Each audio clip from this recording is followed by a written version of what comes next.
दिशा की शादी को कुछ ही दिन हुए थे। सारे मेहमान धीरे धीरे जाना शुरू हो गए थे।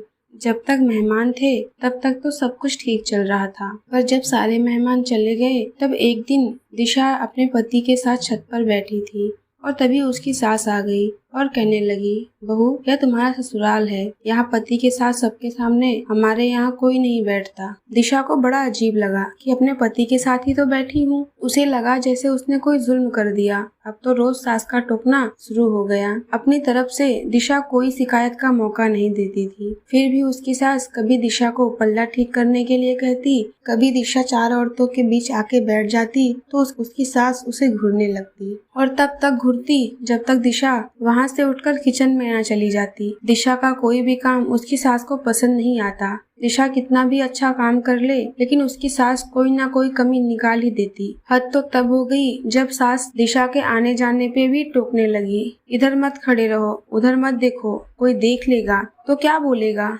दिशा के पति राम के एक दोस्त की शादी थी और राम को जाना था। दिशा ने सोचा शायद उसे भी जाना होगा तो उसने भी एक साड़ी पसंद कर ली पहन के जाने के लिए, पर सास ने कहा, बहू हमारे यहाँ औरतें शादी में नहीं जाती। दिशा बेबस हो गई, क्या करती जब उसका पति ही उसका साथ नहीं देता। दिशा सोचने लगी, कैसा ससुराल है, यहाँ इतनी पाबंदी क्यों है, सब कुछ अजीब है। यहाँ कोई भी बड़ा दिख जाए तो सास सर के पल्ले को आगे मुंह तक सरका देती है। दिशा को कहीं जाने नहीं दिया जाता था। उसकी सास बस हर वक्त काम करने के लिए किचन में ही रखती थी। ऐसा लगता कि वो इंसान नहीं बेल कोल्हू हो, बस खटती रहे। दिशा सोचती, ऐसा हमारे यहाँ तो नहीं होता। सब काम के साथ साथ हंसी मजाक भी करते हैं, सब बड़ों के साथ भी बैठते हैं और अपने पतियों के साथ भी रहते हैं, पर यहाँ मैं तो क्या, कोई छोटा भी बड़ों के सामने बैठता नहीं है। हंसी मजाक की तो बात ही दूर है। राम भी अपनी माँ के सामने दिशा के पास कम बैठता था, उससे बात भी कम करता। दिशा जितना पूछती बस उतना ही जवाब मिलता। दिन बीतते गए। राम को दूसरे शहर जाना पड़ता था काम के सिलसिले में। कई बार तो राम को घर आए कई दिन हो जाते थे। ससुर थे नहीं और सास ने ही 5 बच्चों को पाला था। बाबूजी की जगह सास को काम मिल गया था, क्योंकि बाबूजी सारे बच्चे जब छोटे थे तभी चल बसे थे। दोनों नंदों की शादी हो चुकी थी। बड़े भाई भाभी दूसरे शहर में नौकरी करते और रहते थे। छोटा देवर भी बाहर नौकरी करता था। राम बीच वाला बेटा था जो साथ रहता था। दिशा जब भी काम करके आराम करने बैठती तो उसकी सास उसे फिर कोई काम बता देती। आने जाने वालों का भी मेला लगा रहता था। दिशा को सब बहुत अजीब लगता था। वो सोचती, अगर शादी ऐसी होती है तो वो कभी शादी न करती। इस बार जब राम शहर गया तो कई महीनों बिल्कुल भी वापस नहीं आया और फोन करने पर भी फोन नहीं उठाता था। घर वालों ने पता किया तो पता चला कि कोई और लड़की है जिसके साथ राम ने पहले ही शादी कर रखी थी और एक बच्चा भी है उनका, पर समाज के डर से उसने घर में कुछ भी नहीं बोला। सास को जब पता चला तो दिशा को ही दोषी बनाने लगी। कहने लगी, क्या करता राम बेचारा, तू ज्यादा कुछ तो लाई नहीं, सोचा था शादी करके आएगी तो जिंदगी संवर जाएगी, पर राम को ही काम करने के लिए बाहर जाना पड़ता है। हो गया जो होना था, अब रोना कैसा, कौन सा तुम्हें छोड़ रहा है। दिशा को जब पता लगा तो उसे झटका सा लगा, वह अंदर से टूट गई। दिशा के सारे सपने और उसकी जिंदगी बर्बाद हो गई थी। उसकी माँ सदमे में पागल हो गई और पिता भी सेहत से लाचार हो गए थे। इसीलिए दिशा को ससुराल में ही रहने के लिए बोला। भाई और भाभी दोबारा से दिशा की जिम्मेदारी लेने को तैयार नहीं थे।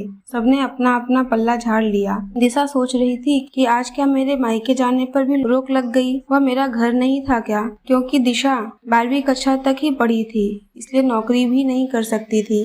दिशा के पास कोई चारा न था। वह ससुराल की इसी काल कोठरी में कैद होकर रह गई। उसे कोई सहारा देने वाला नहीं था। आज शादी के कई साल हो गए, पर दिशा की जिंदगी खाली पन्नों की एक बंद किताब की तरह रह गई थी। वह लोगों की डर की वजह से मायके भी नहीं जाती थी। धीरे धीरे उसे यह भी पता चला कि उसने पहले जेठानी को भी तंग किया था, पर नौकरी लगने की वजह से वो चली गई और फिर कभी आई नहीं। दिशा खुद को बहुत लाचार महसूस करती। वह सोचती, अगर उसके माँ बाप ने उसकी पढ़ाई करवाई होती तो वह भी आज अपनी मर्जी से जिंदगी जी पाती। जिसके भरोसे इस घर में आई उसने भी उसे समझा नहीं और छोड़ दिया। दिशा सोचती, चलो सास खरी खोटी सुनाती है तो क्या, लेकिन सर के ऊपर छत और 3 समय का खाना, जरूरत की चीजें तो पूरी करती है। कभी कभी 4-5 महीने में राम भी आ जाता है। दिशा ने अपनी जिंदगी के साथ समझौता कर लिया था कि यही उसकी किस्मत है। अगर आज दिशा भी पढ़ी लिखी होती और उसके पास नौकरी करने का तजुर्बा होता तो दिशा की जिंदगी ऐसी ना होती। दिशा अपने पैरों पे खड़ी होती।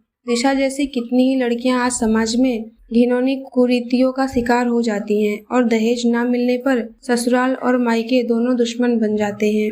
बाद में कोई मायका अपनी बेटी को ही नहीं रखता जब तक कि बेटी अपने पैरों पर ना खड़ी हो, क्योंकि शादी होने के बाद बहुत कम माँ बाप होते हैं जो अपनी बेटी की जिम्मेदारी उठाते हैं। हर कोई यही कहता है, बेटा यही तुम्हारी किस्मत थी, तुम इसी के साथ समझौता करो। और बेटी मजबूर हो जाती है सब सहने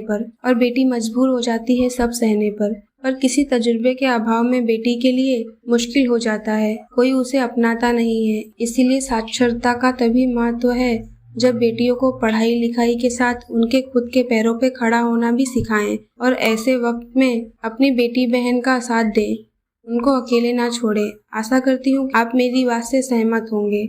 ऐसी ही कहानी के लिए हमारे YouTube चैनल को सब्सक्राइब करें। Thank you for watching.